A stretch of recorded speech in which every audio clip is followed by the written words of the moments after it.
In the task of unlocking public sector opportunities, winning the tender is the most exciting stage of all. At the PQQ stage, the focus for the procurement team was on rejecting the surplus, the worst submissions. Now, at the receipt of the tenders, the focus is on finding the best submission.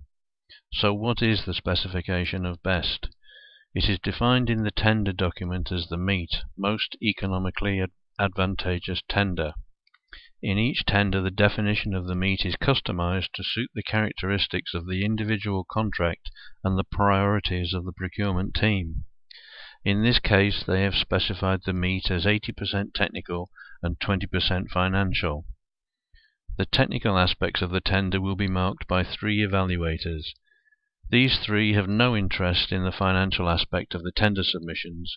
Indeed, they may never even see the pricing schedules, as they will be judged by others. The tenders they have to judge are from suppliers 7, 15 and 18. You will remember from our video, the PQQ challenge, that supplier 18 came through the PQQ stage by the narrowest of margins, only beating supplier 20 by a single point.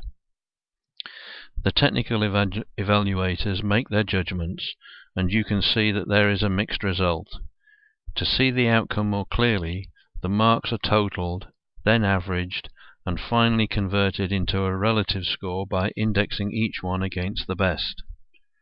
Even though supplier 7's score looks low, you may think that he may still have a chance to win on a value for money consideration when the pricing is revealed.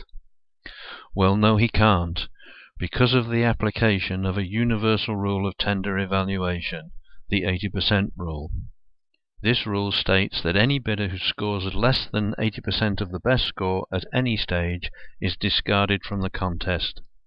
So, supplier 7's bid is over, and it is the financial sections from only suppliers 15 and 18 that are now reviewed.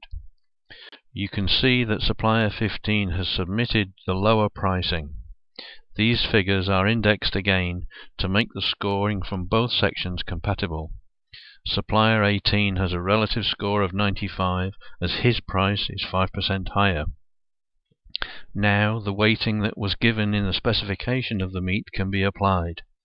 Supplier 18's technical score of 100 is multiplied by the weighting factor of 0.8 to give a final technical score of 80.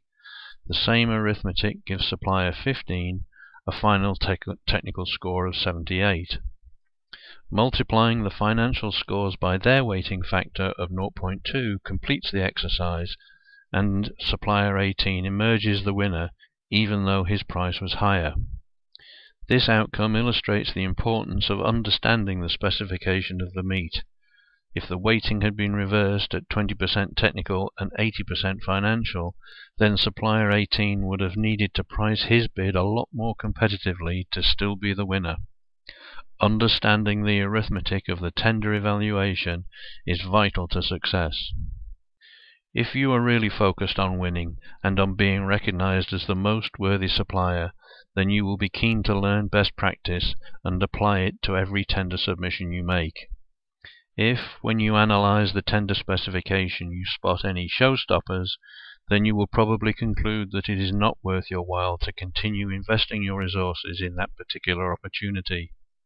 Believe me, not everyone takes this common sense decision. You must be realistic about your competitiveness in every contest. There are lots of ways to show the value of your bid to best advantage. Get used to using every one of them.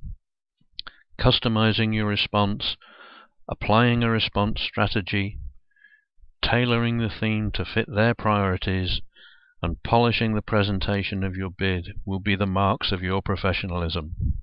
If you want to understand more about the application of best practice to promote your tender, BCG Bridgepoint, and we will be happy to discuss the best way to select and win the right opportunities for you.